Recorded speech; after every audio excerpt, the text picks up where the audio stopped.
Hello and welcome to the latest edition of the Paddock Pass podcast. I'm Neil. I'm delighted to say I'm joined today by David Emmett, just the two of us on today's show. And we have quite a show ahead of us and quite the show for you.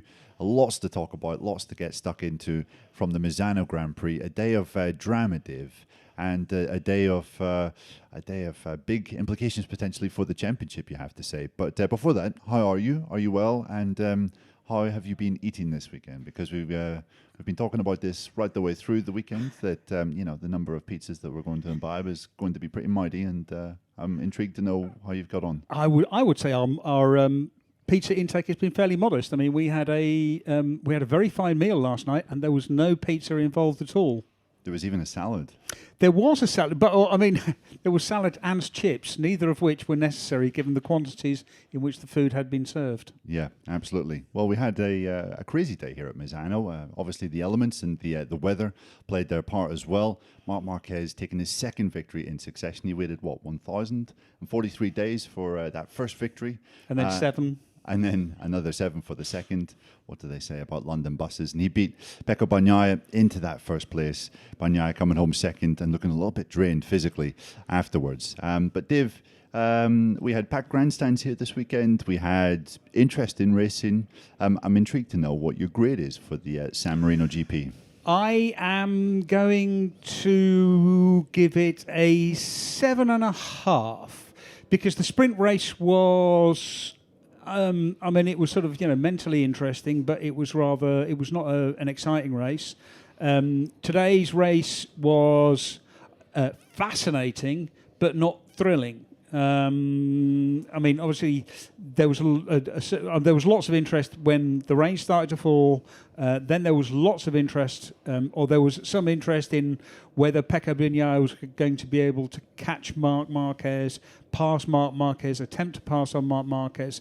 What would happen with that? Also, there was a little bit of intrigue at the back with Maverick Vinales and Jorge Martin trying to figure out whether, because they'd been lapped, trying to figure out whether they were actually allowed to pass riders which had lapped them or not, because they were quite clearly faster than them. There was sort of like plenty to think about. But it's this one is going to go down in certainly going to go down in history, but not because of the exciting racing, just because of the possible consequences. Yeah. MotoGP's been a little bit like that in the last couple of months, hasn't it? It's been fascinating in certain respects, maybe with the exception of Austria, which we can to the high heavens. But aside from that, it's not been thrilling racing, but it has been quite intriguing. And obviously, we've got a championship battle, which is almost as close as ever right now. I'm kind of on the bandwagon with you, Dave. I'm going to go 7. I think it was a pretty good GP. We had an interesting Moto2 race, thrilling Moto3 race. I think we'll talk about this a little bit later, but a new star has been born in the Moto3 class. Ridiculous to think that Colombia, but David Alonso has been raised in Spain pretty much his entire life. Colin Villa lives in Spain and has lived there since about the age of 10 or 12. So he's Spanish as well. So pretty much, yes. Yeah. Okay. It does seem to be the way that if you, even for people outside of Spain, for other nationalities, the way you succeed is you have to come here and train and race and race against the best to become the best. Yes, but it's crazy that David Alonso, has been so brilliant this year, but today even he was usurped by a younger Spaniard with Angel Piqueras doing the business, and then an interesting and slightly strange MotoGP race. So I think 7. We had an attendance of 89,000. The grandstands were pretty packed right the way around. It definitely felt more full than it has sort of like in recent years. But a couple of years, it can be really varied. I remember coming here a few times when it looked deserted, especially sort of in the early years of the race, looked quite quiet. Then it started to get absolutely heaving. Other times it felt like there were more people in the paddock than there were actually in the grandstands. But it started to feel like it was always a Valentino Rossi Grand Prix. It's starting to feel less and less like a Valentino Rossi Grand Prix the longer he is retired, and more like a really good Italian GP, perhaps even more so than Mugello, because there's a lot more people come here than come to Mugello. But then again, there's a lot more accommodation here. Less like a Valentino Rossi GP. 3 of his academy riders run the front row of the MotoGP grid. Sacrilege. How dare you, Dave, say that? Yeah, and where did they finish, Neil? Well, one of them was on the podium, and let's we can maybe talk about the other two at some point in this podcast. If you're watching on YouTube, don't forget to like and subscribe to our YouTube channel. And if you're watching this video, you're probably wondering where the hell are these guys recording from? We're in the commentary booth, we are just next to the media center. And if you hear some bumbling noises, that's not our guts from some dodgy pasta that we ate last night. It's actually the bike's warming up down in pit lane just below us, because of course there is the one-day MotoGP test coming to you live from this track tomorrow. Dave, we've had our grades. It's time for our moments. What was your moment off the weekend? Well, I mean, there are really only two moments of the weekend, and I shall have one of them and you shall have the other. And I think I'm going to be greedy and take the moment of the weekend, which was Jorge Martin's inexplicable decision to come in while he was just behind Pecco Bagnaia when it started raining, to come in and jump on a bike with rain tyres, because he wasn't sure whether it was going to rain. We started seeing there'd been sort of spots of rain all during the morning, sort of in the run up. And I kept on looking at the rain radar, and you could sort of like see that there was rain around, but you knew it wasn't going to be really, really bad. It was actually in the end a little bit heavier than expected. I think Martin decided, no, well, this is a gamble. This is if I pull this off, then I win the race. So he dived in, jumped on his spare bike with wet tyres, went out of pit lane, and as soon as he went out of pit lane, he realised it was the wrong decision. To his credit, he came back in a couple of laps later, jumped back on his dry bike. Forlorn. He did look utterly miserable, the poor little thing. But I mean, that decision, we were sitting there just saying, what is he doing? What on earth is he doing? There goes the race.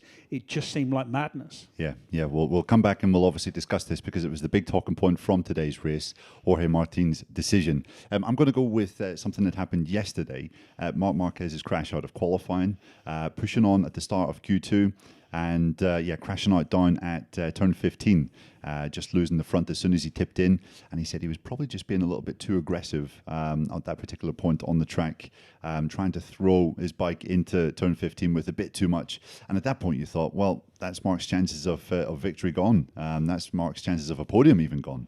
And it certainly looked that way. You saw in the sprint that he managed to come through from 9th on the grid to 5th. Yes. A good recovery ride. And you thought, well, that's probably going to be the same here today on Sunday. Maybe he could get a place higher or two places higher if he really has some fantastic rhythm. But the kind of the fact that he was able to recover from that moment at a track as tricky as this to kind of overtake, obviously the elements played into his favor. But Marc's crash was my moment. And he kept saying after today's victory, those are the moments that I really need to iron out and to kind of get rid of, because I'm still making mistakes, even though I managed to kind of get out of jail a little bit with this one. Yeah, I mean, the reason he made the mistake is because he spent the whole morning on a set of very old tyres. I think he said he had 28 laps on the end on them by the end during FP2, and then you jump onto your qualifying bike with nice fresh soft rubber, and you sort of you're giving it the same amount of gas, but you're going a lot faster. So that was how he ended up going in 8 kilometres an hour into that corner, 8 kilometres an hour faster, which is quite a lot faster. It is indeed, yeah. And I want to just give a shout out to one of our patrons, Jono Abroad, who said, "Am I the only one calling moment of the weekend? Pecco looking back as he exits the pits during qualifying 2 to see Alex Marquez with a 'Are you fucking kidding me?' double take." I mean, that is a pretty good moment as well. Yes, indeed. Certainly the funniest moment, I think, of the weekend. So good work on that one, Jono. Just before we progress into some of our talking points from the race today, I want to give a quick shout out to our sponsors. We couldn't do this without KTM. KTM obviously have a fantastic variety of machines. Dave, you've ridden one of them recently. I have, yes. Yeah, I've been riding a KTM 1290 Super Adventure. Haven't had a lot of miles on it, but it is just a really impressive machine. Fly Racing as well obviously have a fantastic range of attire for all of your motorcycling and two-wheel needs. So head over to Fly Racing's website where you can purchase that kind of garb, and also Renthal Street, protection for lots of elements of your bike. chains, sprockets, handlebars. I keep on looking to see if they do a handlebar for my GS, but I haven't sat down and sorted it out properly yet. Yeah, absolutely. So thanks very much, as always, to our sponsors for making this show possible. And Dave, on to our talking points. We mentioned it prior, but Jorge Martin's decision to pit, we have to say, was the big thing to take away from a quite inexplicable decision. But was it really that inexplicable? Because some context, the rain was spitting. It was falling on the grid. Yeah. There were reports that a big shower was going to arrive. Someone told me that they had overheard some team member saying a big shower is going to come maybe with about 5 or 6 laps to go. So we were expecting some heavy rain potentially, although that kind of varied depending on which rider and which team you spoke to. And then early in the race, I mean, we saw a bit of chaos. We saw Martin nearly tailgate Pecco Bagnaia into turn 2, I think, on the second lap. He then managed to recover. We saw Franco Morbidelli pushing from behind in third. He crashed out at the start of lap 7. And then all sorts of craziness started going on. Yeah. Pecco visibly slowed. The group behind the front 2 caught up to them in no time at all. And Martin had this crazy off-track moment, I think, coming through Cervoni, just after Cervoni, where he was well wide. Really wide. Yeah, exactly. And it looked pretty hairy. Because the lap times went from 32s, sort of, the high 31s, low 32s, up to 37s at one point. So then okay, right, the track is really not in good condition. 37 is not really, it's not quite wet, sort of wet weather territory. It's not quite rain tire territory. It needs to be sort of like once it gets into the 40s, then it's really bad. But the trouble is, it was spitting, and there were some parts of the track where it was really wet, and so it was a bit of a gamble. It was very interesting hearing Marco Bezzecchi afterwards saying, "Look, if I'm Jorge Martin, I would do the same thing. He took a gamble. He made a choice. He took a gamble on it getting wetter. It's those sort of things. You don't have a lot of time to make a decision. You have to judge what the track is like around the what track conditions are like as you go around. And I think it was a bit wetter at one end and less wet at the other end. It was very wet sort of around turn 1, turn 2, a little bit wetter around turns 13, 14. It was a bit drier around turn 10, around Tramonto. So it was very difficult, and I think Jorge Martin just rolled the dice. Yeah, but you roll the dice when you have nothing to lose. Yeah. And Jorge Martin, being the leader of the championship, had extended his lead in the championship with a brilliant performance in the sprint on Saturday. Yeah. He has quite a lot to lose. That's what it's like when you're at the top of the championship. And that is why I find it particularly strange. Yeah, I mean, it was... almost everybody pointed out that the sense, including Jorge Martin, I shall say. I mean, in the end, Martin was saying, look, what I was thinking about was winning the race, and I shouldn't have been thinking about winning the race. I should have been thinking about the championship. What he should have done in that position was just follow Pecco Bagnaia, because at that point, the worst case scenario was he loses 5 points if he just stays behind him. Maybe he gets overtaken by Marc Marquez, maybe he gets overtaken by other riders, but he's still in a chance of losing just a handful of points. This he just threw away, and hats off to him for actually going around and ending up with 1 point, limiting the damage a little bit. But yeah, it was completely the wrong strategy. I mean, as in mind-bogglingly the wrong strategy. Just what on earth are you thinking? Strategy, but on the one hand, as Marco Bezzecchi said, sort of I can understand it. I can understand why you do it, but it's just completely the wrong choice. Yeah. And we spoke to Miguel Oliveira while he was talking. Jack Miller also joined the table waiting for his debrief and started piping in. Miguel was saying track was nowhere near ready for a switch to wet tires, and Jack was saying maybe in one turn it was a bit tricky, but other than that, unless you were on Aprilia, it seems. But even Oliveira, who was on an Aprilia, said that it was nowhere near wet enough.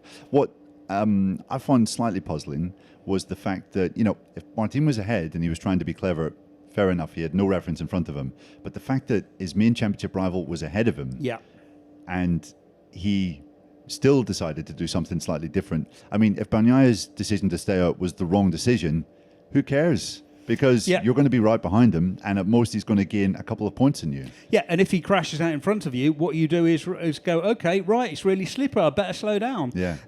He had nothing to gain. I mean, if this was the last race of the championship, and Jorge Martin was trailing Pecco Bagnaia by, shall we say, a handful of points, 4 or 5 points, then you would absolutely do it, because you would go, okay, right, roll the dice. I've got nothing to lose. If I sit here, I've lost the title. If I go into if the rain gets worse, then maybe I can have a massive advantage on the rain tyres. But it was just not that. For me, the most confusing thing, because I also asked Franco Morbidelli about this, the most bizarre thing is they didn't consult a rain radar beforehand. They didn't have a long conversation about, okay, this is what we think is going to happen. I mean, obviously, rain is unpredictable. The weather is unpredictable, especially these sort of like late summer storms. They can be heavier than you think, but they can also disappear faster than you think. So you don't control everything. But the rain radar was very clear about this being the tail end of a bit of a storm, and it was going to clear up afterwards, and which it did, to be fair. So for no one in Pramac to have sort of spent, I don't know, 10 minutes, 35 seconds on their phone having a look, and to talk about it is just incomprehensible, because just about everyone else talked through the various, looked at it, talk through the scenarios. In the end, it comes down to rider feeling, but that to me is where why it's also a team failure as well as Martin's failure. Yeah, I agree with that. I found that perplexing when Martin said, maybe we need to do it for the next time. It's like, okay, what? That's right. Well, because the last time I can remember something like that was 2015 here, when Bradley Smith took a fantastic podium by staying out because it was dry, and then it absolutely chucked it down, and then it dried up again. Scott Redding ended up on the podium. Bradley Smith took a fantastic podium by just basically staying out on slicks.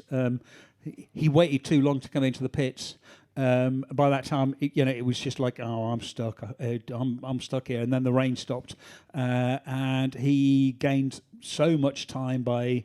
Even though he was lapping incredibly slowly, it was just slightly reminiscent of Brad Binder's victory at the Red Bull Ring when it absolutely chucked it down and he just stayed out on slicks. Yeah, absolutely. I guess if we are to cut Jorge some slack, we are talking about a split-second decision when it's like, what do I do? Coming up to the final bend, and it's like, okay, well, Pecco's not going in, and he did make the case that it is raining, but overall it really did backfire to a massive extent. Exactly, and it's one of those things where it's playing through your mind. You make the call. Once you go in, you're committed. That's it. That's it. And it also makes no sense where if you go into the pit lane and think, no, I think I'll stay out on slicks. You've already lost so much time. You're going to lose 30 seconds just going through that through pit lane, because it's a very, very long pit lane. So you're on the pit lane limiter for a very, very long time. You're going to lose 30, 35 seconds no matter what happens.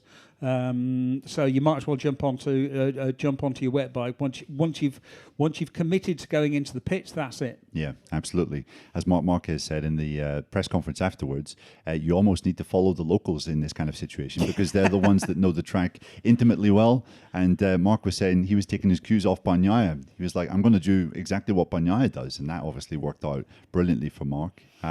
Didn't work out so well for Jorge. He did, to his credit, as you said, David, come back on track, a lap down, which must have been humiliating for him, and did manage to finish the race. Was a little bit unsure whether he could actually overtake some of the riders ahead, because he was a lap down. He was clearly a lot faster.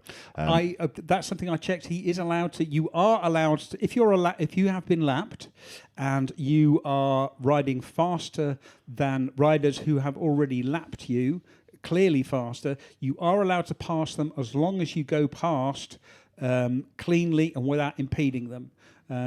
Basically, you have to make an extra effort. You have to be obviously faster, and obviously in cases like this where it's a flag-to-flag race and conditions are a bit sketchy, it's much easier to allow that sort of thing. But if you start actually racing the people ahead of you, if you're sort of 500ths of a second faster, and you're sort of trying to stuff it up the inside in every corner, that'll get you a black flag. But if you are clearly half a second faster and you can just motor by going into a corner or on corner exit or whatever, then that's fine. Yeah, okay.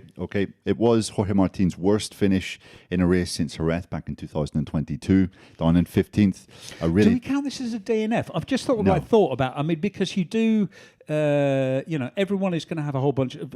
I mean, Pecco's got 5 or 6 DNFs this year already. So do we count this as a DNF? No, because he didn't DNF, you silly man. He finished in 15th, as I just said. It's a moral DNF, though, isn't it? It is, yeah. I mean, it's certainly not going to feel like he's scored points in his quest for the championship. One final thing on Martin. Indonesia last year, when he was leading. Australia last year, when he was so much faster than everyone else, chose the wrong tyre. Is this another example that Martin can't quite cut the mustard when it comes to a really big moment in the championship when he's there fighting with his big rival? I mean, that is a very good question, which I don't have a simple answer to. But again, I am going to lay some of the blame for this on the team, because they should have thought of this. They should have thought about what if this happens? What about all of these issues? What's the rain going to do? How much rain is there coming?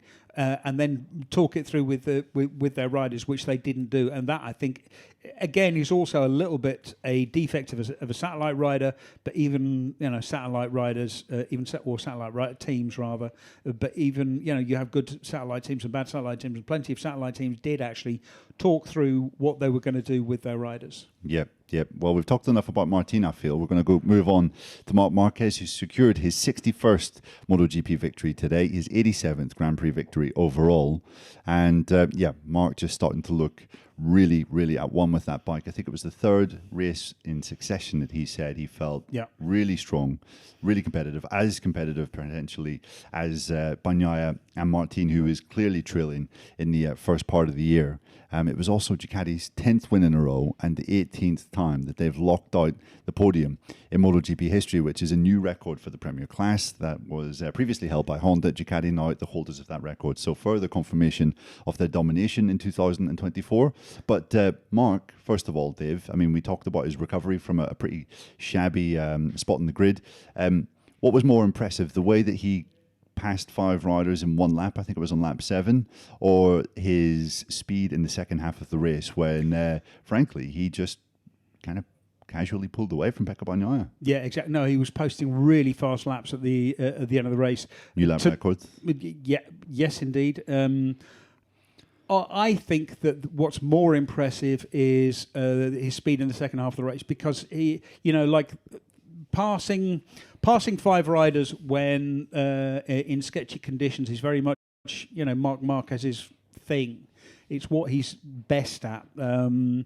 He will comfortably lap sort of a second or more faster than anyone else as soon as the grip gets off of ideal. See also Motorland Aragon. I mean, it's quite obvious that this is what he's good at. But the way he controlled the race, the way he managed the race, because Pecco Bagnaia was really trying to put a lot of pressure on him. Pecco was really close a lot of times. Looked like he could really sort of make an attack. He could never quite get in a position to actually try to stuff the bike up the inside, which you also would think maybe that's his physical condition, which is holding him back just a fraction and preventing him from doing that. But yeah, in the end, Marc broke Pecco. Pecco realised 2 things. First of all, 20 points is 20 points, and secondly, I can't get past him, so I'm going to let it go. But genuinely, his speed in the second half, I think, is exceptional, and also a sign. I think this is where Marc Marquez is now. We've been to 3 very different circuits. Very different conditions. And Marc has been fast in all of them. So I think pretty much this is it. Can I put you on the spot, Neil? Go on. So is he a championship contender? 52 points, I think? 53, yeah. Hell yeah. absolutely. I think this was, off the tracks remaining on the calendar, I think this was one that you would look at and think Marc's going to lose points in the championship fight.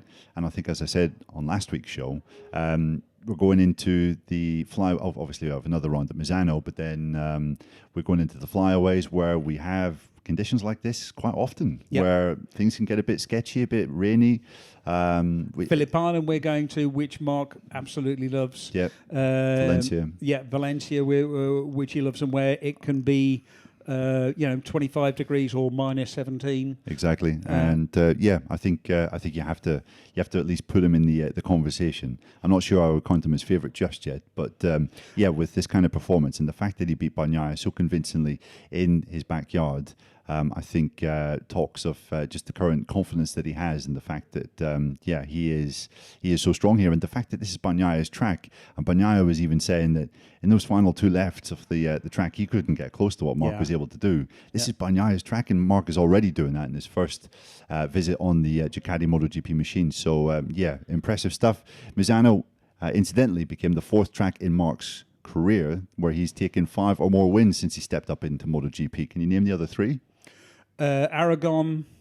Easy, really. Yeah, exactly. Or it's going to be Aragon, Sachsenring, and Austin. Yes, correct. 3 from 3. Good work, Dave. Even at this stage, it's easy. Hang on, which ones go left? Yeah, exactly. Not this one, though. Yeah, but even at this late stage in the weekend, there's still something functioning just a little bit above the eyebrows there. Dave, we spoke about Marc. Pecco, you mentioned, okay, he saw that there was 20 points on the table. He saw that Martin pitted as well, which was really important. Yeah. So his main rival was out of the picture. But, I mean, he came here obviously not physically 100%. Was that in some way responsible for the fact that he didn't win today? A little bit. Maybe if he had been fully fit, he would have had a go.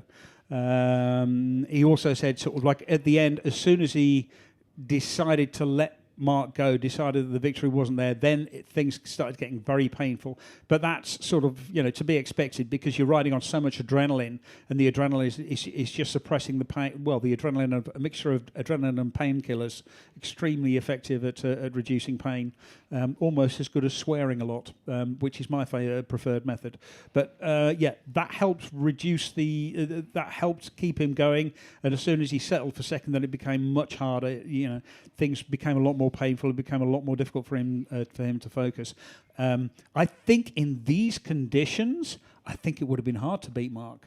I think those 3-4 laps where a grip was sketchy were just enough for Marc to get into the lead, and as soon as Marc was in the lead, then it's going to be very difficult indeed for Pecco to get past. So, but I mean, what I liked about Pecco was he was really pissed off that he hadn't been able to win in Misano. Like, it is his house, and he had to watch Jorge Martin win yesterday, Marc Marquez win today.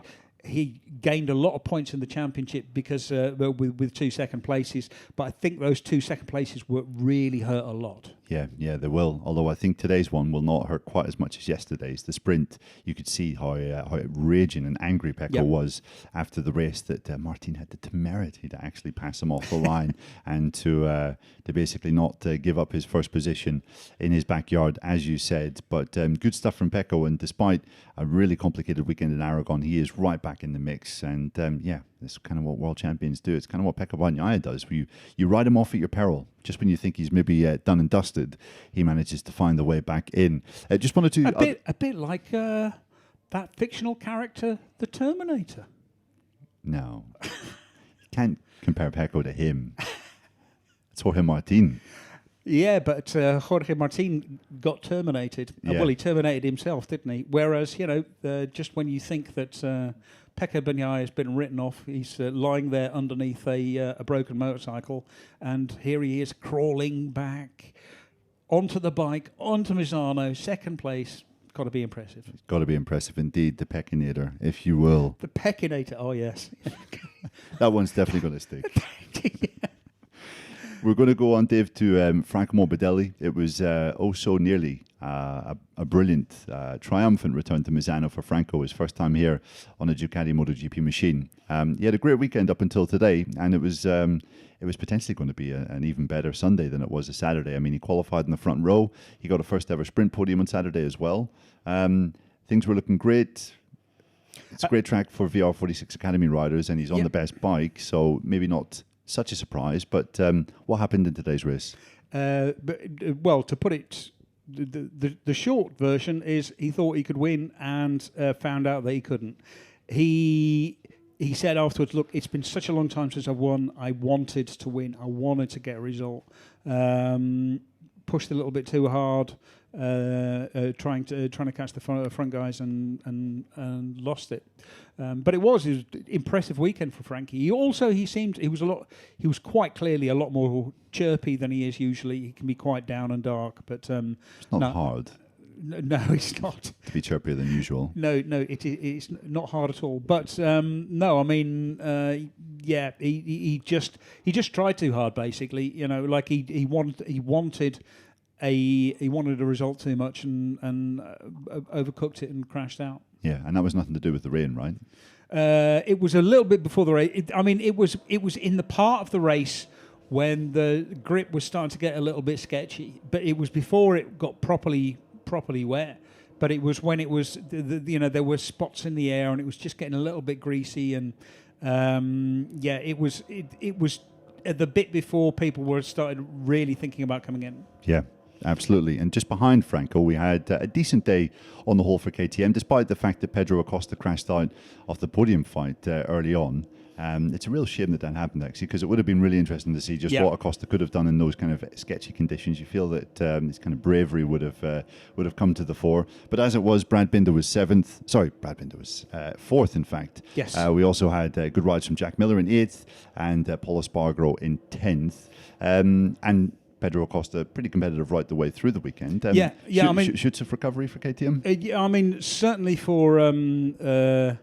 Certainly for Pedro Acosta, the setup change which they tried in Aragon is working here. They've gone back to the old bike. It's giving him confidence. He can ride, and as we're seeing with Marc, as soon as you get your confidence back, then you start to be successful again. Which I think, again, this was something that Marc said in the press conference, like the win here is, again, really good for his confidence, and he really is feeling like regaining some of that confidence he had before his big injury. So, I think for Pedro Acosta, the setup change is helping.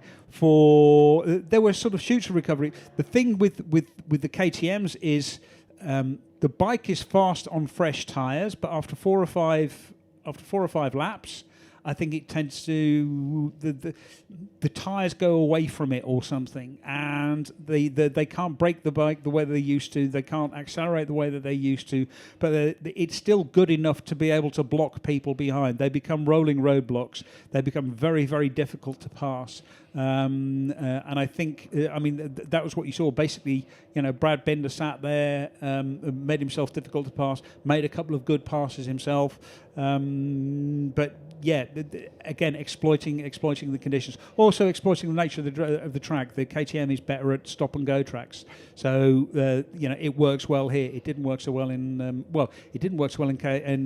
Aragon unless you were called Pedro Acosta. Yeah, it's going to be super interesting to see what KTM or what Brad and what Pedro make of the bike that Paul Espargaro has been riding in the last couple of wildcard appearances at Monday's test. You might be listening to this podcast on Monday or Tuesday, and if so, then head over to our Patreon page, paddockpasspodcast.com/Patreon.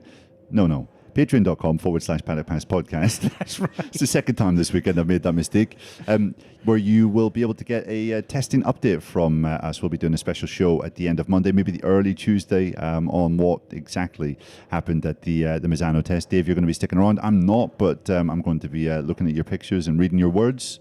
Listening to your comments? Yes, I'm looking forward to it. One quick thing, I would like to give a shout out for Fabio Quartararo finishing 7th. He finished 9th yesterday, 7th today. The Yamaha working quite well. They've the new chassis is a little bit better. The thing that Fabio said was, now that I'm actually close to the people I'm supposed to be fighting with, I can see where our bike is still weakest. And again, qualifying was difficult for him.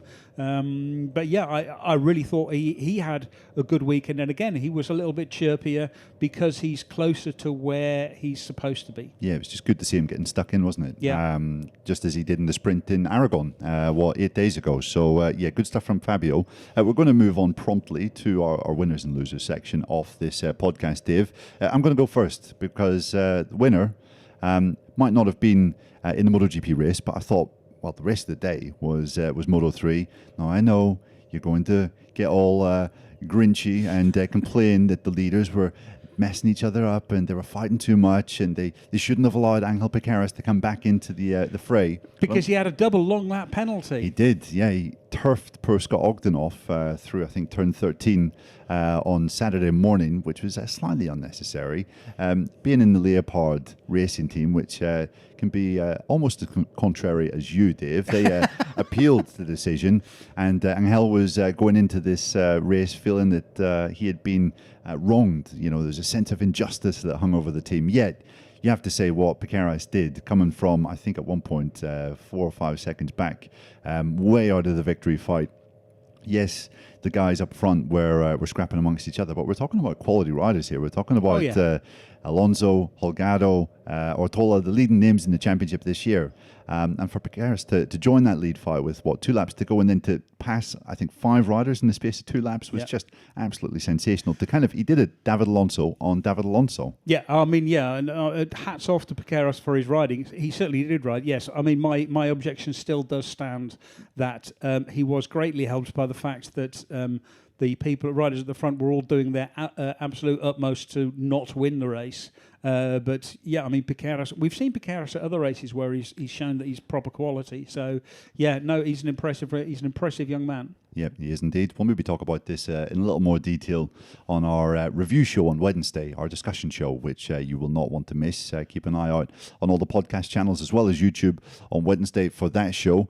So I've gone for Piqueras after a scintillating Moto3 win. I don't want to go into the realms of hyperbole, but it did strike me as one of the more memorable Moto3 triumphs. Acosta in Qatar 21, Brad Binder in Jerez 2016, maybe not quite on that level, but certainly one where you thought, wow, what a way to win your first race. Exactly. No, I mean, I would certainly say that, for example, Acosta's victory from pit lane in Qatar, I think is more impressive, but again, he was helped in the same instance by riders just beating each other up at the front and trying not to win. But this at least comes into that conversation, I feel. Yeah, no, 100%. Yeah, I don't think it's that good, but it is very good. It is an exceptional performance. He did everything right. What a name for the future, Angel Piqueras, another Spaniard coming through the ranks that's going to probably be in MotoGP one day and probably going to be rather good. Well, is he going to be in MotoGP? Because who knows? There seems to be a bit of a logjam. Yeah, a bit of a logjam, and as we saw with Sergio Garcia, the people trying to keep Spaniards from getting into MotoGP now. Who's your winner? My winner. I mean, it's tempting to go to Marc Marquez because I think this victory is much more significant than the one in than the one in Aragon, because everything went right for Marc in Aragon. Also, it's his circuit. This isn't quite his circuit. It is somewhere where he's strong. So to win the second, winning last one is great, but to win one straight away the next time again, that really matters. That really helps in terms of confidence. But I'm going to go for Pecco Bagnaia because he came into the weekend 23 points behind, I think, 26 points yesterday, and now he's 7, I think. That has to be a big booster. He certainly wouldn't think himself a winner because he had 2 second places, but and a face like the proverbial slapped yes, indeed. backside. Yes, indeed. But the Peckinator came back. He was there. He's just like consistency and grinding out the results, and that's that's what matters. And I think that his result here today is going to be really important at the end, especially after an impetuous and stupid move. I mean, I'm not going to apportion blame Alex Marquez versus Pecco Bagnaia, but I mean, Pecco Bagnaia last week at Aragon was clearly much faster than Alex Marquez and could have, passed him at his leisure, but he didn't. He saw an opportunity, rushed into it, and they ended up both in the gravel. He ended up losing a lot of points, and he's pretty much got the same points back that he lost in Aragon. So yeah, I mean, for me, my winner is definitely Pecco Bagnaia. Yep, absolutely. His face after the race today was actually like your face when you saw those riders in Moto3 fighting amongst each other, allowing Piqueras to catch them. That was the level of scarling and disdain that was ongoing. We're going to go into our losers. I'll go first again. I mean, you said Bagnaia was the winner. A very clear loser is Jorge Martin, and just the simple fact is that he came into Sunday's race with the 26-point advantage and conspired to lose a big chunk of it. 19 points. Exactly, from just a moment's hesitation, a moment's decision. But again, for me, a large part of the blame lies with the team. Yeah, exactly. But after such a solid run of 6 second places on the row, the victory in the sprint yesterday for Martin to just kind of all that hard work that he had done from the resumption of the series after the summer break and that bad moment at Sachsenring, in a flash, basically it all came apart. So Martin, the big obvious loser, I think, from this Grand Prix. Dave? My loser is, we're going to get into this in the main show on Wednesday, but my loser is the idea of ship-to-shore communications in MotoGP, because we had a fantastic race and a real shake-up in the championship because a rider did something stupid. If we had ship-to-shore communications, then before Martin came into the pits, he would have communicated with the team, and the team would have said, no, it's all right, we think the rain's going to pass, don't do that, and he would have stayed out, and it would have been a lot less interesting. Marc Marquez might still have won, but in terms of the championship, it would have been bad, and it would have made... I mean, it might have produced some hashtag content, which is what it's all about these days. Which is what it's all about. Yes. Watch the amazing moment where Jorge Martin doesn't fuck up his championship, whereas it's much better to watch the amazing moment where Jorge Martin fucks up his championship all of his own accord. So to me, motorcycle racing is about the rider riding. We don't need the ship to shore, and I think this was the perfect example of how it could have been completely ruined. Yeah. This is something, just for context, that I think is going to be trialled at tomorrow's test. A device in the rider's helmet in which race direction, and then maybe the teams can communicate to the riders while they're on the bike, something that has been outlawed, I think, until now. So yeah, it's explicitly banned in the rules. However, it is my understanding from talking to people that they want to introduce it for next year. That'll probably initially be race direction talking to the riders, but once that is just that's opening the floodgates. That is the very much a slippery slope. Yes. Well, as you said, Dave, we're going to continue talking about that on our Wednesday show. That brings our Sunday show, our race reaction show, to an end. Thanks very much for joining me, Dave. And I want to, just before we go, give a quick shout out to a couple of our patrons. Now, before a race weekend on Patreon, we always ask our patrons to give us some of their predictions for the weekend ahead. And I want to give a shout out to Paul McMullen, Hugo Doulemont, and Ricard Eriksson, who all correctly predicted that Jorge Martin was going to win the sprint and that Marc Marquez was going to win Sunday's race. You had more foresight than I did, fellas. Yeah, the question is, did anyone correctly predict the number of pizzas we ate? That's a very good question indeed. I mean, we had some estimates from about 35 to 0, somewhere in the middle. Yeah, exactly. And to be fair, it's been a fair few number, because again, we had I had a lovely gnocchi yesterday, and you had some wild boar spaghetti. Exactly. Yeah. We also asked our patrons what would be the number of times Dave caressed or whispered into the red hot asphalt at the final turn, and DJ Purchase, I think, was bang on the money with that. 0 times. David is a caressing camel and can't wait to caress another track until 2025. Rather lyrical stuff there from DJ. Yes. No, absolutely correct. Far too be hot to be rubbing yourself up and down some tarmac. Yeah, absolutely. And it's another time to remind you that if you come on to our Patreon page, patreon.com/Paddock Pass podcast, and sign up to become a Paddock Insider, sign up for the annual fee, you will be entered exclusively into a competition to win 2 Paddock Passes for a MotoGP round of your choice, starting from the Japanese Grand Prix at the tail end of this year. So I think that gives you the chance of 5, maybe 6 Grand Prix that you can possibly visit. And all you have to do is sign up on patreon.com to become a Paddock Insider for a year to be entered into that draw. Something that is well worth doing, wouldn't you say? Absolutely, 100%. I mean, apart from the fact that it's an amazing opportunity to get into the paddock, it's also you get to hear what we have to say on every day of the weekend. You get all of the news and the background, and it'll help you understand the whole of a MotoGP weekend much better. Plus, of course, there's the occasional. There are regular exclusive interviews. You will hear a lot of things much earlier than everyone else, so it's well worth your money. Yep, you can ask us questions, which we'll then answer on our discussion show on a Wednesday. And the bants on the Discord is ace. Oh yeah, it really is epic levels of bants, which I know is what you're all about. I am Mr. Bants. Exactly. Well, it hasn't quite been the Peccinator's day, but it's been a decent one for Mr. Bants, aka Mr. David Emmett. So thanks very much for joining us on our latest Paddock Pass podcast show. We'll be back again on Wednesday for our discussion show. And until then, goodbye.